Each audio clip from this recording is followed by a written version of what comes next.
नमस्ते सबैजनालाई। आज फेरि एउटा भिडियो साथमा चाहिँ आइसकेँ अनि मलाई हेरिरहनु भएको सम्पूर्ण सबैजनालाई चाहिँ प्रणिता गार्डन च्यानलमा स्वागत गर्न चाहन्छु। आज चाहिँ मैले जुन यो सकुलेन्ट टाइपको प्लान्ट छ यो चाहिँ एकदमै धेरै भएर चाहिँ यसको जुन बोटहरू पनि एकदमै मर्न थाल्यो अनि यो मर्नु अगाडि चाहिँ म चाहिँ यसको अब जुन बाँचेको छ त्यसलाई चाहिँ म कसरी बचाउँछु भनेर चाहिँ तपाईँहरूलाई सेयर गरेको। किनभने चाहिँ यो रेनी सिजन र जुन गरममा चाहिँ यस्तो सकुलेन्ट टाइपको प्लान्टहरूलाई चाहिँ एकदमै केयर गर्नु गाह्रो पर्छ अनि धेरै मर्छ पनि अनि किराहरू पनि धेरै लाग्छ। अनि मैले त यस्तो एकदमै बोटहरू चाहिँ ठुलो भएर एकदम बुढो भएर यस्तो एकदमै नसाउँदो टाइपको बोट पनि भएछ। त्यसलाई चाहिँ म सबैलाई चाहिँ अब यसको टुप्पा टुप्पा चाहिँ काटेर चाहिँ अर्को सानो अब पटहरूतिर चाहिँ लाउँछु अनि जब मजाले जरा आउँछ त्यसलाई चाहिँ म पटमा चेन्ज गर्छु। किनभने यसरी अब मैले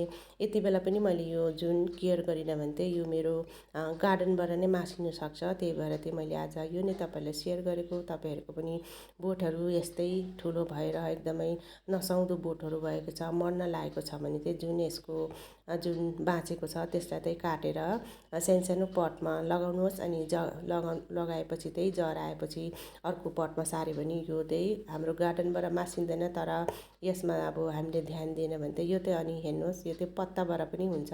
पत्ताबाट पनि यो एकदमै सजिलै लाग्न सकिन्छ। तर पत्ताबाट भन्दा पनि अब यस्तो धेरै नै बोटहरू छ र अनि यसको माथिको टुप्पा छ भने किन पत्ताबाट लाउने भनेर चाहिँ मैले त यो सबै टुप्पाहरूलाई चाहिँ काटेर यो जुन एउटा डिब्बा छ अनि यस्तो वेस्ट डिब्बाहरूलाई पनि हामीले युज गर्न सक्छौँ। एक त हाम्रो फुलहरू पनि एकदम कटिङ लाग्छ अनि सार्नको लागि चाहिँ हामीले यस्तो डिब्बाहरूलाई युज गर्न सक्छौँ। यस्तो डिब्बाहरू छ भने तपाईँहरूकोमा छ भने यसलाई नफाल्नुहोस्। यसरी सानो बिरुवाहरू सार्नुलाई एकदमै राम्रो काम गर्छ। अनि म चाहिँ यस्तै डिब्बाहरूमा चाहिँ यस्तो जुन सानो जुन बिरुवाहरू सार्ने काम पनि गर्छु। यसरी सार्यो भने चाहिँ अब पटहरू सानो किन्नु पनि परेन।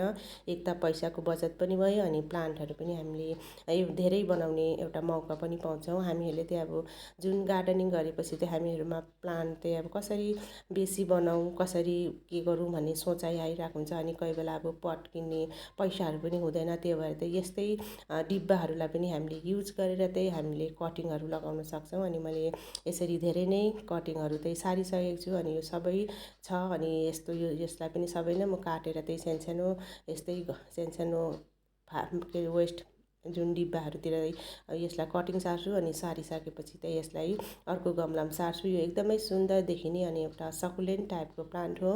अनि यो चाहिँ यसलाई चाहिँ अब पानीहरू चाहिँ बेसी भयो भने पनि मर्छ अनि ज्यादा भयो भने पनि मर्छ। कुनै पनि सकुलेन्ट टाइपको प्लान्टहरूलाई चाहिँ एकदमै केयर चाहिँ ज्यादै गर्नुपर्छ। ज्यादा गरम भयो भने पनि यो अब जुन पत्ताहरू हुन्छ त्यो एकदमै गलेर मर्छ अनि बेसी पानी भयो भने यसको जराहरू सर्छ अनि मर्छ। यसलाई एकदम केयर गर्नुपर्ने तर हेर्दामा एकदम राम्रो देखिने यो प्लान्ट छ। जस्तै कमल फुल जस्तै अनि कतिले चाहिँ अब यो विष्णु कमल कि कमलहरू भन्ने पनि गर्छ। तर यो सकुलेन्ट प्लान्टमै आउँछ।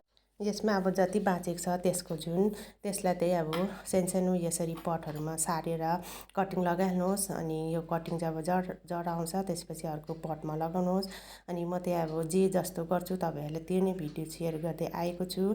तपाईँहरूलाई के कस्तो लाग्छ मेरो भिडियो मन पर्यो भने लाइक गरिदिनु होला अनि तपाईँहरूको विचार प्रतिक्रिया पनि लेखिदिनु होला। अनि जो चाहिँ अब मेरो भिडियोमा अहिले नयाँ हेर्नु हुँदैछ उहाँहरूले चाहिँ मलाई सपोर्ट गरेर सब्सक्राइब गर्नु चाहिँ नभुल्नु होला। आजलाई चाहिँ म यतिमै बिदा लिन चाहे। अर्को भिडियोमा फेरि यस्तै भिडियो लिएर आउनेछु। तबसम्मलाई बाई बाई।